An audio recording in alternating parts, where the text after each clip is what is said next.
San Francisco, September 2018. Audi grabs the attention with a spectacular production. The Audi rings are formed by a swarm of drones.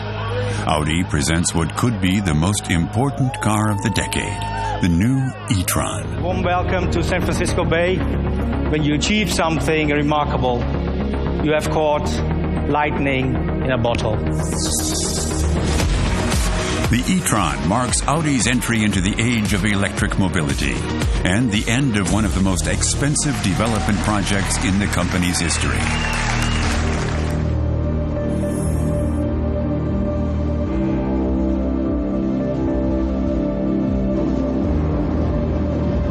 The new E-Tron is the result of 4 years of intensive development. Alles klar. Thousands of people have worked on it, with testing on 4 continents. The development team has faced the risk of failure many times. No Audi project has ever involved so much pressure.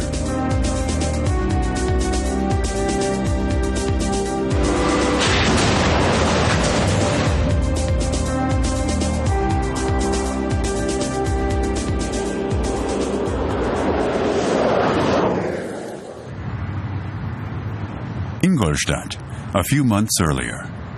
At Audi's development center, a team of senior developers meets to put the finishing touches to the E-Tron. Only when they give the green light can series production begin. My name is Andreas Klemm. My name is Andreas Klemm. I'm the maturity manager for the Audi E-Tron. My name is Christoph Weber. I'm the type manager and feature controller for the Audi E-Tron project. Jens van Eickels, head of the E-Tron model line. The purpose of the 2-day acceptance road test is to see if the car is ready to go into series production. But the start is delayed. One part isn't doing what it should.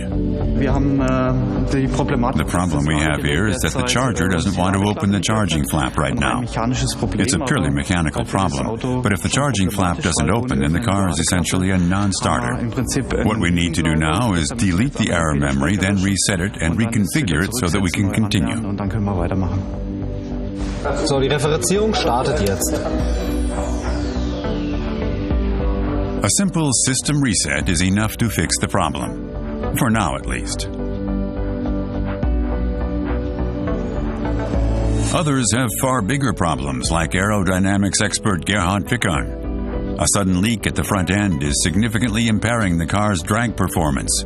This puts the ambitious development targets at risk.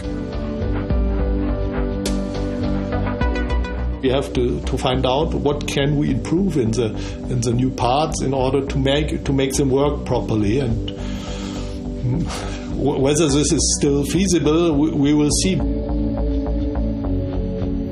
Gerhard Wickern finds himself in a race against time.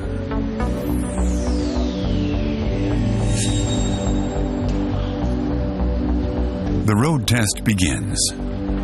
The E-Tron is Audi's first all-electric vehicle and the first in the entire Volkswagen Group. With all other electric cars to date, the electric drive was simply installed in the existing bodies. But the E-Tron was specifically designed as an all-electric car right from the very start. And yet, electric mobility is as old as the automobile itself. In 1900, for example, around 38% of all cars in the USA had an electric drive.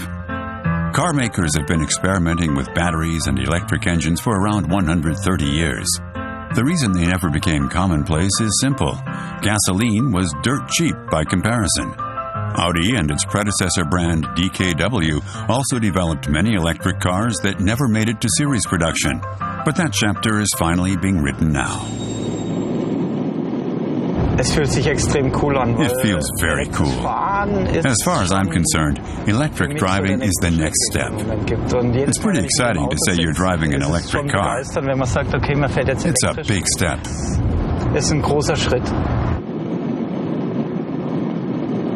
In Brussels, they've been preparing for the big day for years. The venerable old plant is being revolutionized. No stone is being left unturned. This was once where the compact Audi A1 was produced. Now they're gearing up for a much bigger and heavier full-sized SUV. Een vol elektrisches Fahrzeug zu bauen. Building an all-electric vehicle with entirely different dimensions, 42% heavier than the A1, 25% longer, 15% wider and taller, means converting the factory. To give you an idea of the scale of things, over 7,500 metric tons of steel have been installed here, the same amount as in the Eiffel Tower.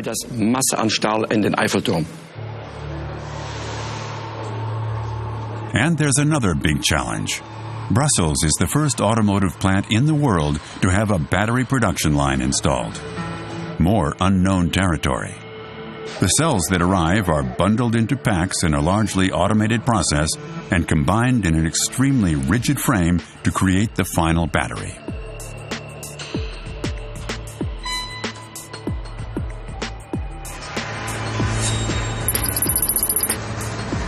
Meanwhile, in Győr, in Hungary, Audi is ramping up its own electric engine production facility.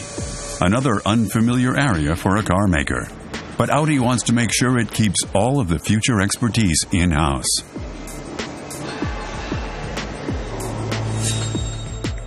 Audi is also developing the batteries itself. At the battery test plant in Ingolstadt, the individual cells and the finished batteries are put through their paces.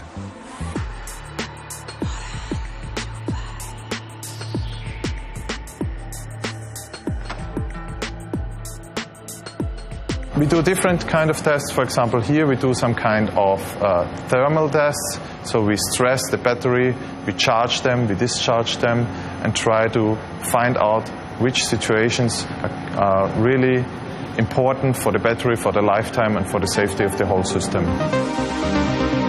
But before the car can hit the road, another test is required. The battery has to be absolutely crash-proof before the road tests can get the go-ahead. So the challenge is to prevent people who are working with the car, who are sitting in the car, or let's say handle the car, are safe against an electrical shock. Crashing an electric car with a fully charged 95 kilowatt-hour battery presents the testers with entirely new challenges. Alles klar. In the E-Tron, the electric engines and the battery are installed where the engine, drivetrain, and fuel tank would be found in a conventional model. But one thing is the same for all cars. Safety is the top priority. Audi is dedicating vast efforts to this area. Safety problems are something it cannot afford as it enters the age of electric mobility.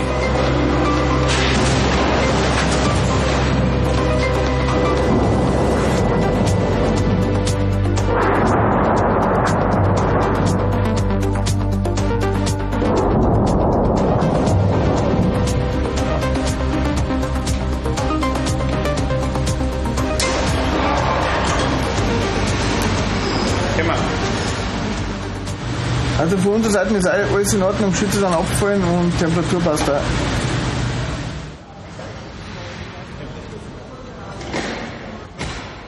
For this car, and the technique is really new to Audi, to all of us, we did some more crashes, so almost 80 crashes.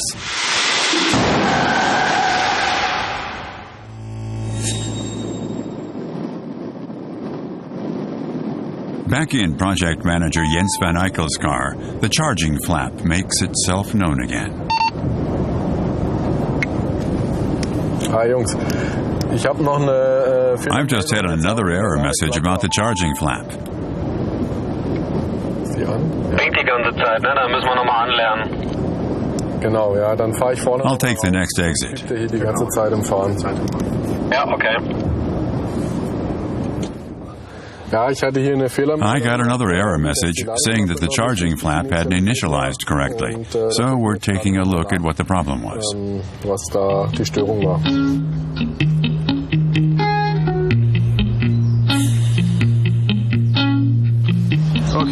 Okay, all fixed. Thanks, Andy. Let's get back on the road.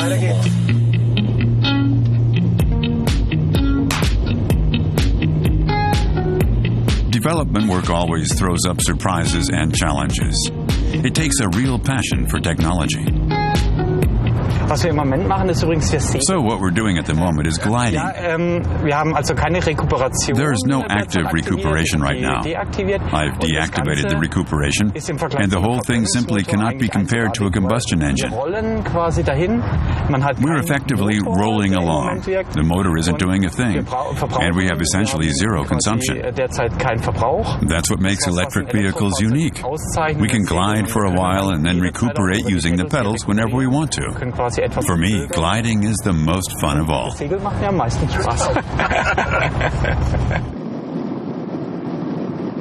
Recuperation, energy recovery, in other words, is essential when it comes to increasing a vehicle's range. The E-Tron recuperates almost every time the car slows, and not only in cruising mode. The electric engines feed energy back into the battery almost every time the normal brake is operated. To present this revolutionary concept to the public, Audi invites international journalists to a location that occupies a special place in the company's mythology, the legendary Pikes Peak. Pikes Peak, over 14,000 feet high. The majestic scenery of the Rocky Mountains around Colorado Springs. Qualification for the elite class, the rally cars. Walter Röhrl heads off on one of his biggest adventures. The spectators here have never seen anything like it. European driving style of the highest quality. Car number one is Walter Röhrl's Audi.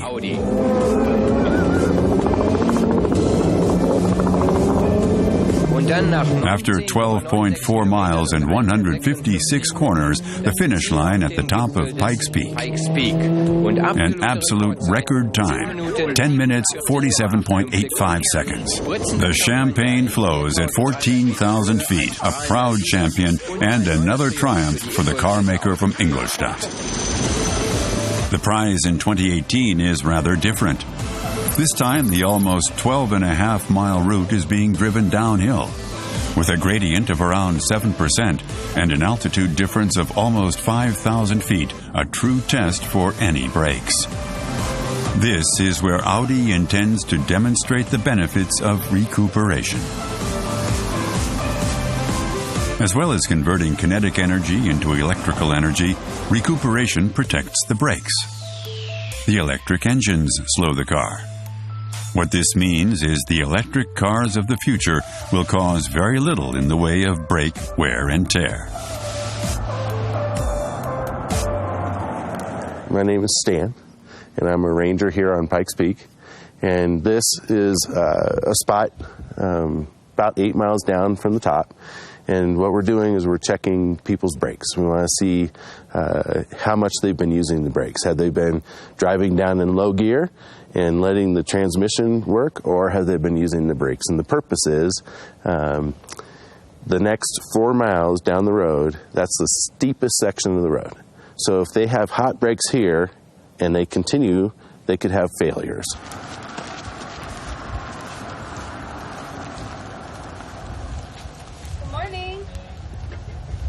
All right, you guys are 48 degrees. And the ground is 45 degrees there. Thanks a lot. You're welcome. Thank you. So it's very impressive. Most cars don't get below 100 degrees Fahrenheit. And for those that do, we have a reward for our drivers. We give them candy. Smarties for smart drivers. We've just driven down from Pikes Peak in the new Audi E-Tron. From an altitude of over 14,000 feet down to 11,500 feet, and we've not used a single bit of energy in the process. We've just taken the brake temperature, 53 degrees Fahrenheit. We've seen cars here before with a brake temperature of over 280 degrees Fahrenheit. Every last bit of energy is fed back into the battery, making the whole thing super efficient. The technical manager of the project, Markus Sievert, explains the unique benefit of the system. The best way to show the customer the benefit is if we always recuperate whenever the vehicle slows. So we looked at the brake. It's brake-by-wire, so the car decides whether to recuperate electrically or whether it needs to engage the hydraulic wheel brake. I would say that energy is recuperated via the electric engines 92, maybe 95% of the time. Audi's spectacular appearance at Pikes Peak also provides some surprising insights into the business practices of its competitors. I'm really excited about the Audi because Tesla does not like to invite automotive press to a lot of their events or to drive any of their cars, really. So for me, it's really cool to actually get to drive a new electric car that's not a Tesla, because we don't really get to drive Teslas all that much either. But it's nice to have competition. You know, when you have one company that's controlling the market, you maybe lose some of the development gains that happen as a result of having a lot of companies competing in a certain market. So I'm excited to see where this technology goes because we have new people coming into the marketplace. It's true, the competition never sleeps. The fight for the first electric customers in the premium segment is extremely tough. The pioneer in the field, Tesla, has now lost much of its mystique. Production problems, in particular, have damaged its image. Things are moving quickly at the established manufacturers. Jaguar is launching its first all-electric SUV, the I-Pace. In Germany, too, electric mobility is really starting to get moving. Just like the Audi, the Mercedes EQC was presented to the public in the fall. Ladies and gentlemen, here it is. The technical concepts for all three cars are very similar. SUV bodies, large batteries between the axles with a capacity of up to 100 kilowatt hours, one electric engine at the front, one at the back, and a range of over 250 miles as standard. In 2019, Porsche will join the market with the Taycan, whose performance specs are said to be even better.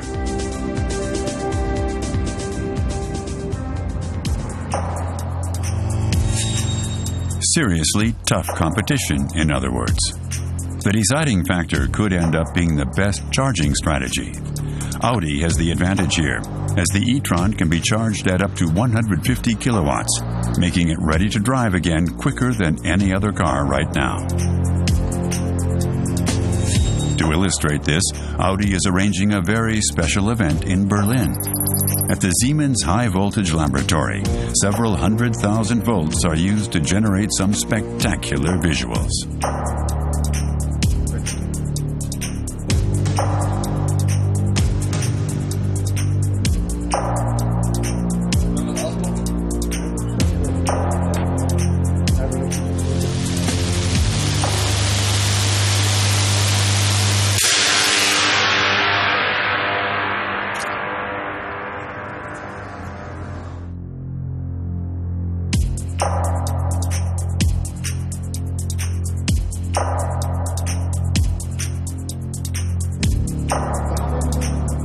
But the main aim is to inform the public about Audi's future charging strategy.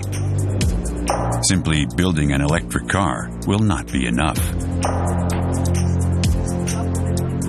To this end, Audi and other manufacturers are working together to establish a dense network of fast charging stations throughout Europe. Andreas Klemm's team stops for a quick charge before hitting the road again.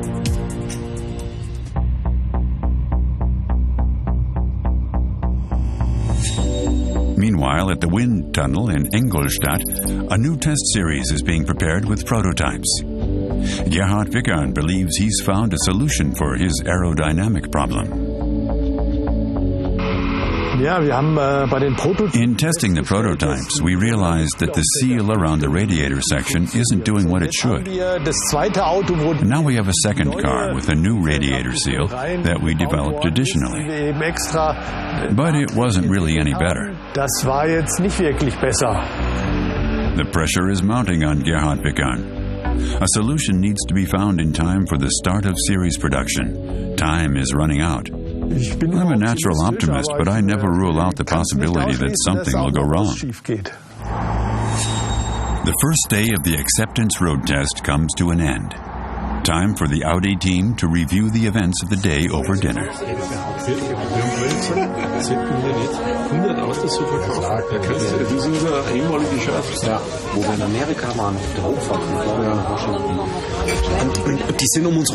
They were driving around us, cell phones pointed at us from every window, especially when you were on your own. Everywhere you looked, you were being filmed. The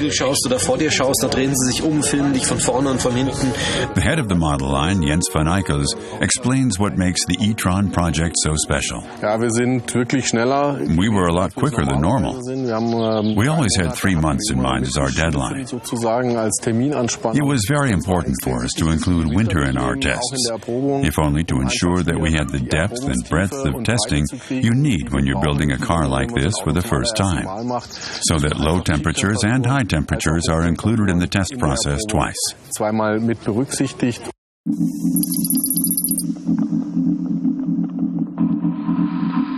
Lapland in the depths of winter. Time for another round of cold tests.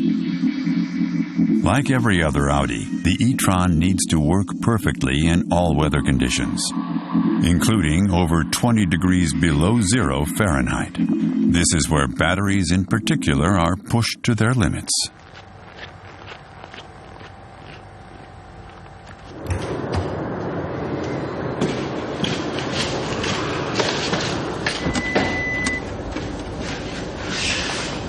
We're in the cold chamber on the test site and are simulating a cold start with a preconditioned battery. We precondition the battery, which means we place the vehicle in the cold chamber and freeze it. We test various battery charging levels in order to ensure that everything works as it should in the cold, even in these extremely tough conditions.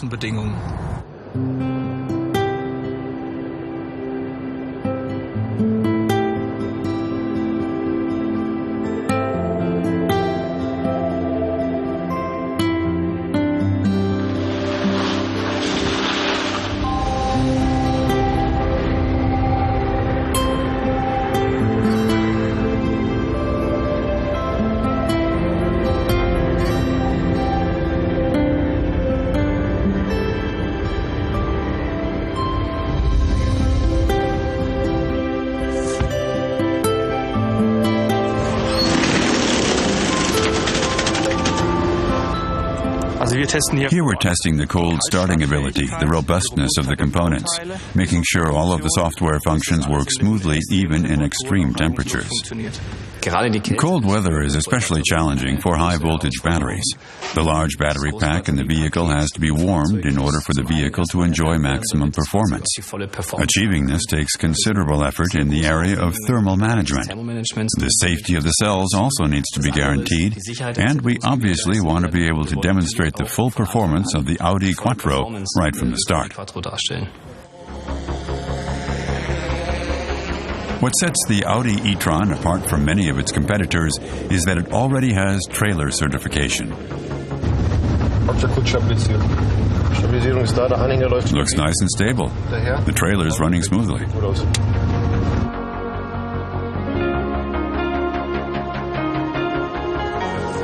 The difficulty on ice and snow is that the friction coefficient is very low, so the ESC interventions have to be calibrated with great precision in order to stabilize the car and trailer combination.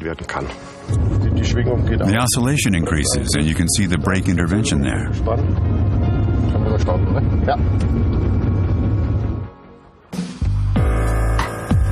It's crucial that the E-Tron is a real Quattro, albeit built on entirely new technical foundations. A real challenge for the drive developers.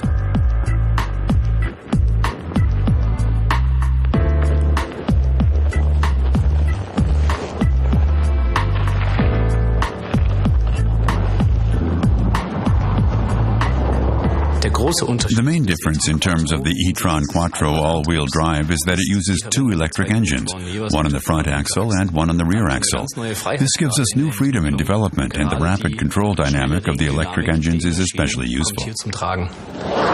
Even in Lapland, the Quattro makes for an enjoyable drive.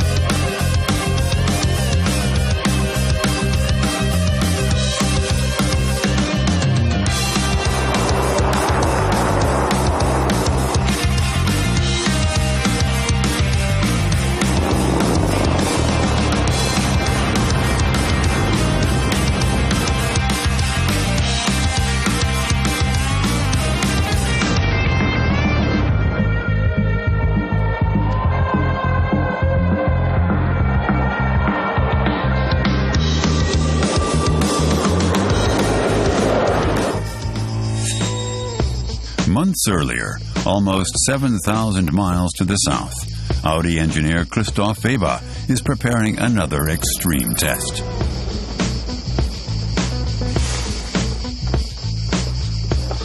Today we're in the middle of nowhere, in a salt pan in Africa for hot climate testing. Today we'll be doing heat tests.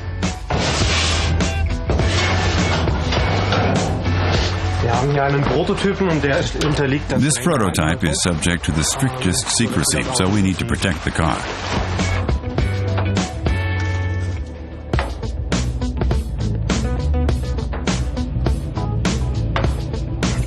I've been on the road for 3 weeks and have racked up 1,800 miles, all of them electric. 2 tests are on the agenda today. First, the dust proofing of the front section will be tested. Then the car will be put through multiple rounds of maximum acceleration to make sure the drive doesn't overheat. My colleague is up ahead there. Philip, you can start. I'm ready. And we're going to do a dust cloud test. We're driving into the dust thrown up by the car ahead in order to see how much gets into the technology compartment in the front section of the car. My colleague is using the minibus to generate the dust. You need 2 people to do the test, in other words. Den Test kann man nur zu zweit durchführen.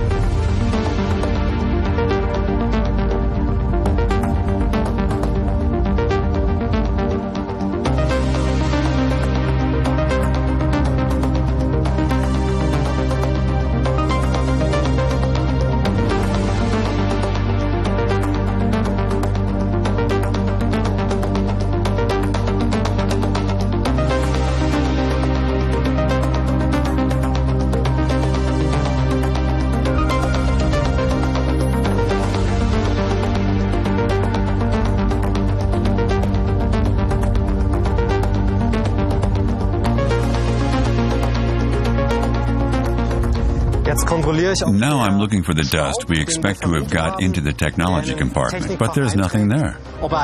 There's no dust in the technology compartment. On to test number 2. The thermal management of the engines and the battery need to work perfectly, even when the outside temperature is above 100 degrees Fahrenheit. Not every electric car can say that. Now we're going to do the start performance test with a Vmax speed of over 125 miles per hour.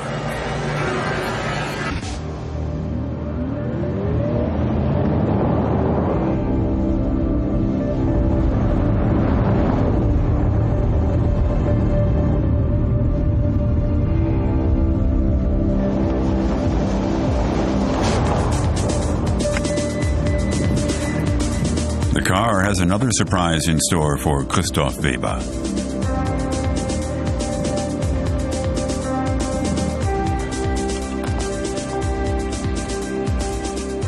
Das ist interessant. Now that's interesting. Da müssen wir in der technischen Entwicklung We'll have to take another look at that in technical development. We need to taper this gap or add a cover so it doesn't collect sticks and leaves. Stöcke und Laub sich dort nicht verfangen können.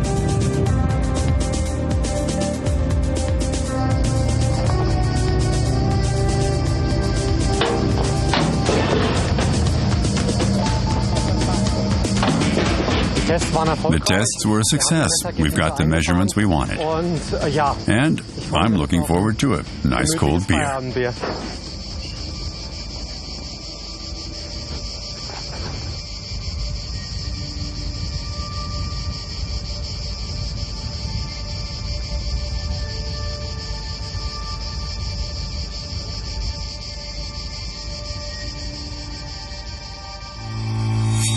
In the sandy deserts of Africa and the frozen wastes of Lapland, an SUV is the perfect concept. But that's not why Audi chose this body type. The real reason was the customers.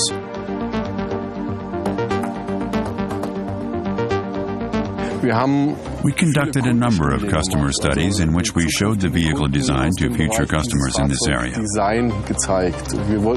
We wanted to be sure that it would be accepted in all 3 global markets. This is why we opted for an SUV, and why we kept addressing the conflicting objectives of aerodynamics and the SUV look. Feedback from customers was really important in this process. We conducted studies in the USA, in China, and in Germany, and continuously asked ourselves, are we on the right path? Is our concept the right one? The SUV concept has many advantages. When it comes to making sure it looks good, that's where head designer Mark Lichte comes in. The Audi E-Tron is extremely important to us. I'd go so far as to call it a milestone for us. Stefan Farbecker and his team are responsible for the specific implementation of the design. The SUV segment is an ever-growing segment. But secondly, the package that we got is, from the design, exterior design point of view, from the proportions, perfect for an SUV. Because you sit on the battery, you have the high seat position anyway, and it was possible to create a really nice SUV proportion.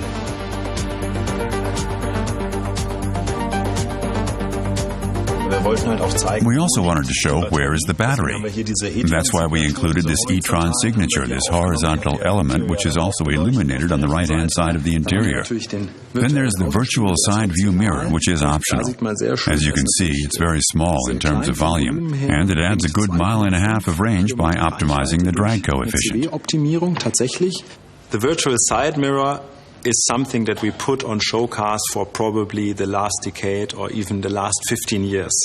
And we always knew it's going to be really hard and we were probably never going to see it on a production car. And this time, we also as a designers, and I think the whole development team, was really glad that we had the possibility to finally put it in a production car.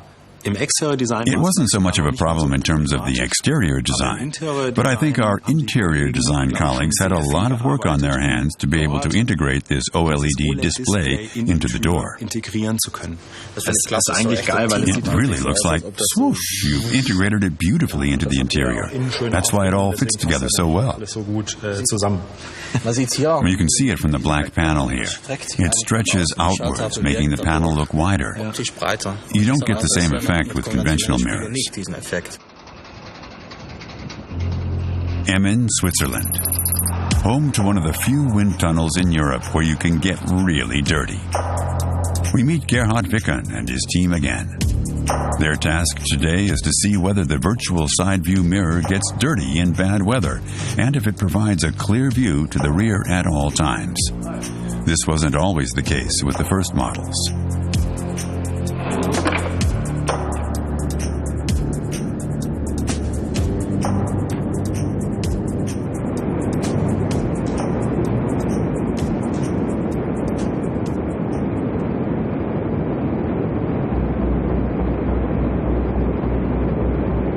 Fluorescent water that is visible under ultraviolet light is added to the wind flow.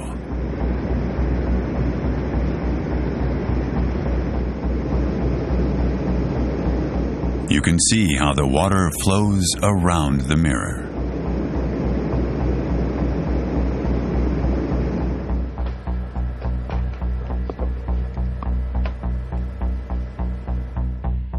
Gerhard Wickern is satisfied. After several attempts, they now have the results they wanted. We can see that some of the rain lands on the wing, then runs backwards. And this is the first thing we added. A groove that acts like a kind of water channel. It collects the water and guides it down to here, where it dissipates without ending up anywhere that it shouldn't. The start of day 2 of the acceptance road test. From Berchtesgaden back towards Ingolstadt. Michael Neumeier has now joined the team, and he's looking forward to the drive. Das Auto ist aufgrund des Thanks to its low center of gravity and the large battery ideally positioned low down between the wheels, the car is incredibly nice to drive on roads like this one. Driving up and down mountain passes is a lot of fun. We've been known to give the odd sports car a surprise on drives like this. To ensure that the E-Tron lasts an entire car lifetime, it also has to spend plenty of time on the road simulator. What we're looking at is a servo-hydraulic full vehicle test bench. This test bench is used to put the vehicle through the same loads and stresses that a customer was subjected to when driving.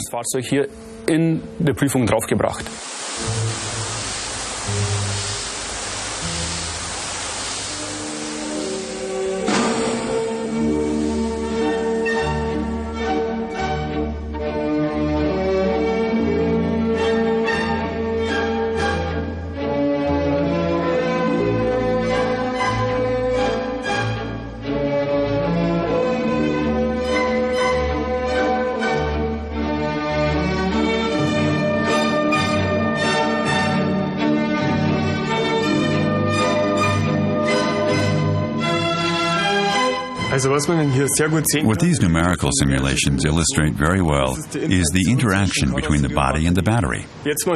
What you're seeing is exaggerated by a factor of 75, and you can see the reciprocal effect between the body and the battery. The body benefits from the rigidity of the battery compartment, but the battery also has to be protected.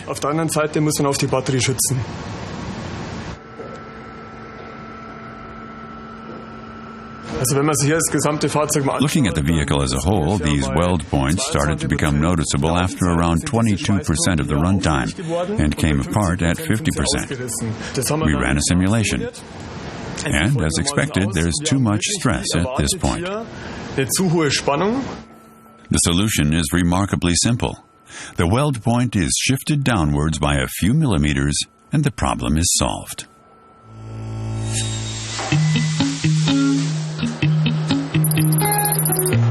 Meanwhile, in Brussels, the first pre-series models are coming off the assembly line. The number of vehicles produced will be gradually stepped up over several months. The aim is to optimize the assembly process so that the car can be delivered in perfect Audi quality when series production begins. This requires seamless interaction between quality control in Brussels and Ingolstadt. Bavaria is home to the Master Jig, the one-to-one original model that is used for all measurements. The Master Jig you can see in the background is a tool we use where development meets production, so that we ultimately have a standard, a master reference point for series production. The term master speaks for itself, while jig describes the frame that is used to place components in an ideal environment for them to be optimized and readied for series production. Time to check in with Gerhard Wickern and see if he's solved his aerodynamic problem yet. So the solution is modifying this cooling flow duct. Now the duct is made completely from the stiff material, and the explanation is that we also changed the front bumper. So we added foam parts in the inner part, replacing the soft part of the flow duct, and now this stiff flow duct has a good sealing to the front bumper due to these additional foam parts. All clear in the wind tunnel. Gerhard Wickern gets the result he wanted just before the finish line.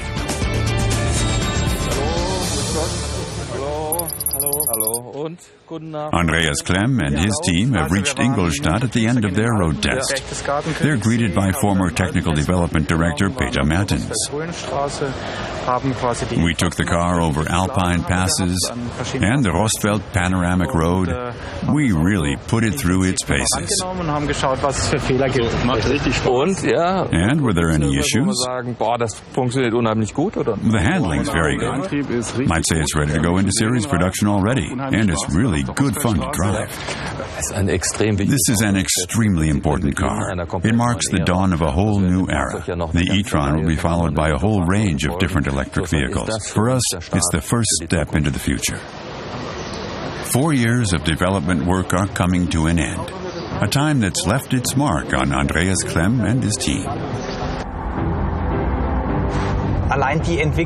For an engineer, the development we've made over the last few years alone is like the leap forward from the steam train to the electric locomotive. A revolution is taking place, and being able to say that you were part of it means a lot. The last 4 years have been very interesting, very instructive. I enjoy getting behind the wheel of this car every time. Everyone who drives this car for the first time is blown away. And we now have the feedback from the very early test drives. The car is perfect. Now just finish it.